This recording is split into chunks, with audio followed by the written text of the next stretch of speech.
નમસ્કાર દર્શકો, તમે જોઈ રહ્યા છો એચએ ન્યૂઝ ગુજરાત. દર્શકો, આજે એચએ ન્યૂઝ ગુજરાતની ટીમ આવી છે કચ્છ જિલ્લાના ભુજ શહેરમાં. તમે અહીંયા પાછળ જોઈ શકો છો કે આટલી મોટી સંખ્યામાં અહીંયા જે એક જૂથ છે, ખેડૂતો છે, એ એકત્રિત થયેલા છે. તો આપણે એમના જે મેઇન હોદ્દેદારો છે, જે 2-3 ભાઈઓ છે, આપણે એમના જોડે ચર્ચા કરશું અને જાણકારી લેશું કે તેઓ આજે અહીંયા કલેક્ટર સાહેબની કચેરીએ એમને આવવું પડ્યું, તો એમના એવા કયા પ્રશ્નો છે જેના માટે તેમને અહીં એકત્રિત થવું પડ્યું છે. નમસ્કાર. આજે કચ્છ જિલ્લાના રાપર તાલુકાના ત્યાં વ્રજવાણી ગામ આવેલું છે, ઉમૈયા છે, સેલારી છે અને પ્રાગપર. આ ગામોમાંથી રિલાયન્સ કંપનીની વીજ લાઇન નીકળે છે. વીજ લાઇન નીકળે છે, વિકાસ થાય એમની સામે કોઈને વાંધો ન હોય, પણ ખેડૂતોને વ્યાજબી વળતર ચૂકવ્યા વગર, મામૂલી રકમ ચૂકવ્યા વગર લાઈનો કાઢે છે, દાદાગીરી કરે છે, ખેડૂતોને ધમકાવે છે, ખેડૂતોને ડરાવે છે અને ખેડૂતોને એના ક્ષેત્રોમાં પણ જવા દેતા નથી. એને લઈને આજે અમે આ ખેડૂતો ઠેઠ રાપર તાલુકામાંથી આટલા લગભગ 150-200 કિલોમીટર ઉપરથી કલેક્ટર સાહેબને મળવા આવ્યા હતા.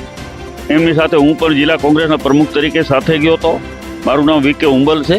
અને કલેક્ટર સાહેબ પાસે અમે રજૂઆત એવી કરી કે સાહેબ, જે કાયદામાં જોગવાઈ કરેલી છે, નિયમ છે, એ પ્રમાણે જે આ એના વળતરની રકમ નક્કી કરવાની હોય, એમાં એક સરકારનો પ્રતિનિધિ હોય, એક ખેડૂતનો પ્રતિનિધિ વેલ્યુઅર તરીકે રાખવાનો હોય છે અને મૂલ્યાંકન સમિતિ એનું મૂલ્ય નક્કી કરતું હોય છે.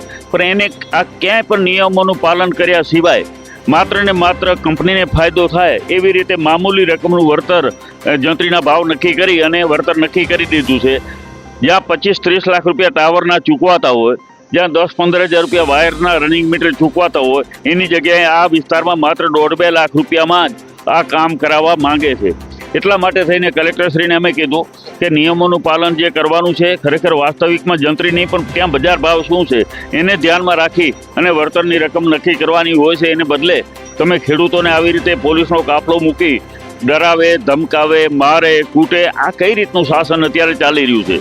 અત્યારે માત્ર ને માત્ર કંપનીઓ તરફ બધાએ, પોલીસ તંત્ર કંપનીઓ તરફ, વહીવટી તંત્ર કંપનીઓ તરફ, સરકાર કંપનીઓ તરફ, ચૂંટાયેલા ધારાસભ્યો બધા કંપનીઓની તરફદારી કરે, કોઈ બોલવા વાળું નથી. આટલો બધો ખેડૂતોને અત્યારે પરેશાન કરે છે, ખેડૂતો ઉપર અત્યાચાર કરે છે. ત્યારે આજે અમે કલેક્ટરશ્રીને મળી અને માત્ર એ રજૂઆત અમે કરી છે કે ભાઈ, તમે હજી નવા આવ્યા છો, પણ તમે જોઈ લો કે આ વિસ્તારમાં શું વળતર અગાઉ ચૂકવાયેલ છે. આ કચ્છ જિલ્લામાં હજી ઘણી બધી લાઈનો નીકળવાની છે. તો ખેડૂતો સાથે અને કંપની સાથે અને તંત્ર સાથે સંઘર્ષ ન થાય એટલા માટે થઈને ખેડૂતોની વ્યાજબી માંગણી છે.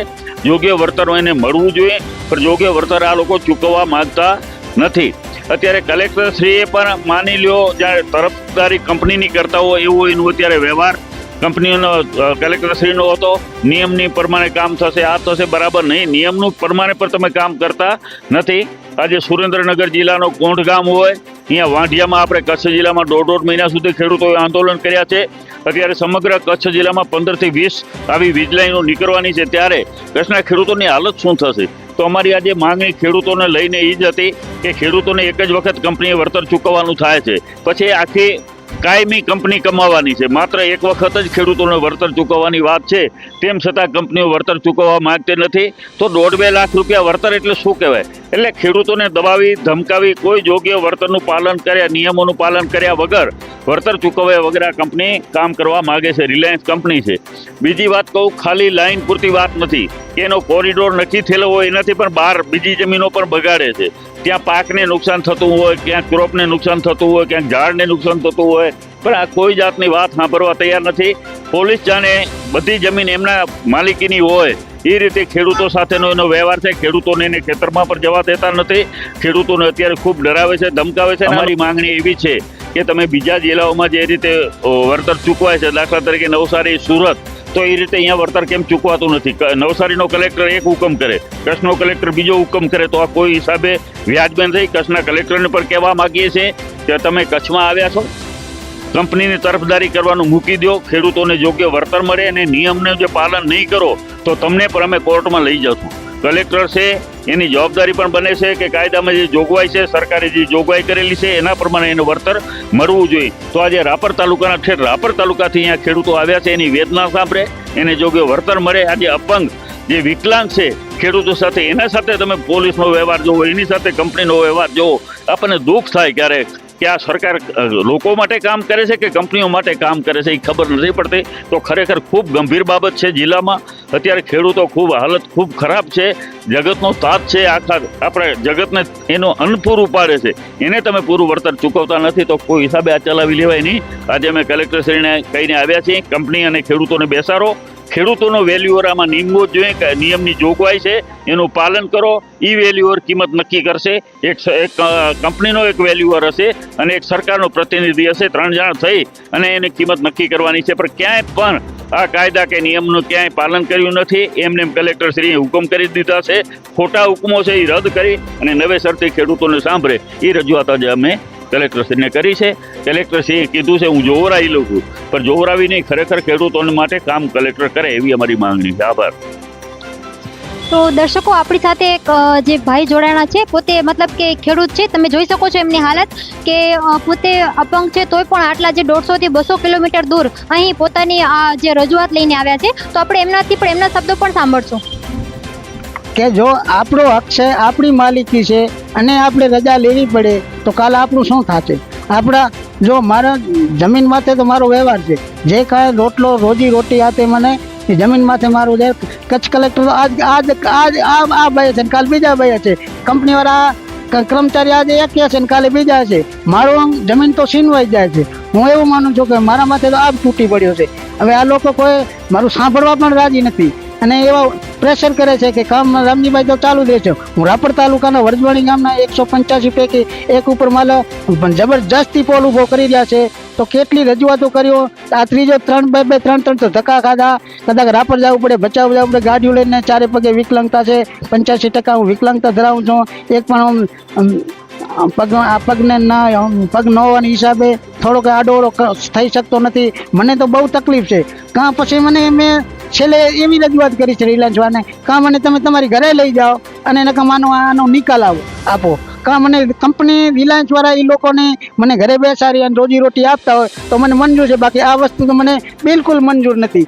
અને મારી પાછલી પેઢીનું શું, જો એક મારી આટલી જમીન અમે કે કઈ રીતે કઈ મુશ્કેલીથી મારા બાપાએ અમને આપી હોય અને એ લોકો છીનવી લેતા હોય અને મારો એક પણ શબ્દ સાંભળવા રાજી નથી તો અમારે હવે શું નિર્ણય લેવો એ જ મને નક્કી થતું. આજ 5 દિવસથી મેં પણ અનાજ નથી ખાતું. આજ પ્રશ્ન મને મૂંઝવ્યા કરે છે. તસ્તો જય. તો દર્શકો, તમે આ જે ભાઈ છે, ખેડૂત ભાઈ છે, એમના તમે વિચારો સાંભળ્યા ને એ લોકો કઈ રજૂઆત લઈને અહીં આવે છે બધું સાંભળ્યું. આપણી સાથે એક બીજા ભાઈ પણ જોડાઈ ચૂક્યા છે, તેઓ પણ એમની સાથે જ આવેલા છે. તો આપણે એમની સાથે પણ વાત કરશું. નમસ્કાર. નમસ્કાર સર, જે અહીંયા સર હતા જે આપણા કોંગ્રેસના જે અધિકારીઓ, એમણે વિસ્તારમાં બધું જણાવ્યું જ. તમે એ બાબતે શું કહેવા માંગો છો? કહેવાનું એ છે કે આ જે વળતરની જે વ્યાખ્યા નક્કી કરવામાં આવી છે એ હાલની તારીખે વળતર આપે છે, જે નુકસાની વળતર. અમારા ખેતરમાં આ જે લાઈન રહેવાની છે, વીજ લાઈન, એ લાઈફ ટાઈમ સુધી અમને નુકસાન કરવાની છે. એ ખેતરમાં અમે આખી જિંદગી જ્યાં સુધી આ તાર ને થાંભલા હશે ત્યાં સુધી નહીં અમારે અહીંયા કોઈ વ્યવસ્થિત મજૂર આવે, નહીં અમારા ખેતરમાં અમે વ્યવસ્થિત એની નીચે અમારે બાગાયતી ક્રોપ કરવો હશે નહીં થઈ શકે. ના અમે એને કરી શકશું, ના અમે ત્યાં કોઈ વ્યવસ્થિત અમારું પ્લાન્ટેશન કરી શકશું. તો અમારા જમીનની વેલ્યુએશન આજની તારીખથી ઘટવા માંડી છે. તો આમનું જે ચણા મમરા જેવું વળતર છે 2 થી 2.5 લાખ ને જે છે, તો અમે આખી આ જે અમારી 0.5 એકરની જમીન લગભગ કવરેજ થાય છે નુકસાનમાં, ઇફેક્ટેડ જે થાય છે જમીન. તો આ બધા તંત્રને એ જ કહેવાનું છે, અમે લાઈફ ટાઈમ આ જમીનમાંથી ફક્ત 2 લાખ રૂપિયા જ કમાશું.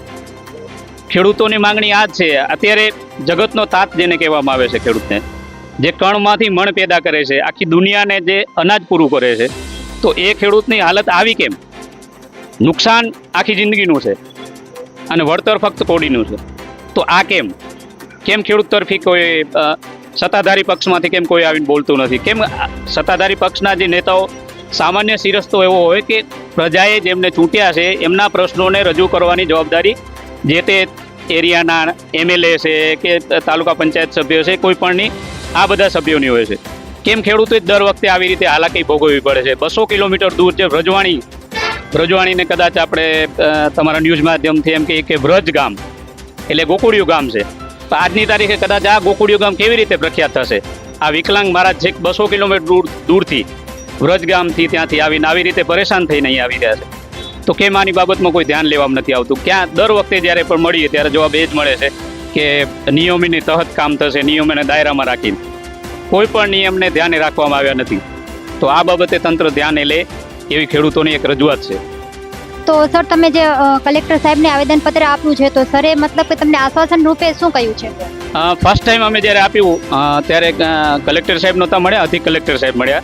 એટલે અમે અમારી જ્યારે રજૂઆત આપી કે જ્યાં સુધી તમે જે હુકમ કર્યો છે એમાં પહેલું હિયરિંગ જ્યારે થયું ત્યારે એવું કહ્યું હતું કે તમને યોગ્ય વળતર મળશે. યોગ્ય વળતરની વ્યાખ્યા કોઈ નક્કી નથી થઈ અને હુકમ એકતરફી થઈ ગયો. એના સામે અમે અમારી વાંધા અરજી લઈને આવ્યા. તો વાંધા અરજી આપવા માટે જ્યારે અમે આવ્યા ત્યારે કલેક્ટર સાહેબ નહોતા મળ્યા, અધિક કલેક્ટર સાહેબ મળ્યા.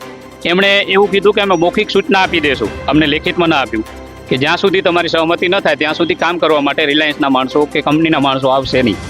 હવે અહીંથી અમે બીજા દિવસે ઘરે પહોંચ્યા હતા તો રિલાયન્સનું કામ ચાલુ થઈ ગયું હતું પોલીસ પ્રોટેક્શન સાથે. તો આ આશ્વાસન શું કહેવાય? ખાલી ઠાલા વચનો જ છે કે બીજું કંઈ? તમે અહીંયા જોયા જે ખેડૂત ભાઈઓ છે જે અહીંયા ભુજથી 150 થી 200 કિલોમીટર દૂરથી અહીંયા પોતાની રજૂઆત લઈને આવ્યા છે. આજે એમને 2 થી 3 વાર આવી ચૂક્યા છે જેવા. અને જે ભાઈઓના તમે વિચારે સાંભળ્યા કે એમને જે કલેક્ટર સાહેબે જે પણ આશ્વાસન આપ્યું હતું એમના ઉપર એ લોકો હજી ખરા નથી ઉતર્યા. એટલે એ લોકોની હજી જે લડત છે એ એમના પ્રતિ ચાલુ જ છે. તો આવી જ ન્યૂઝ જાણવા માટે બન્યા રહો અમારા સાથે. ધન્યવાદ.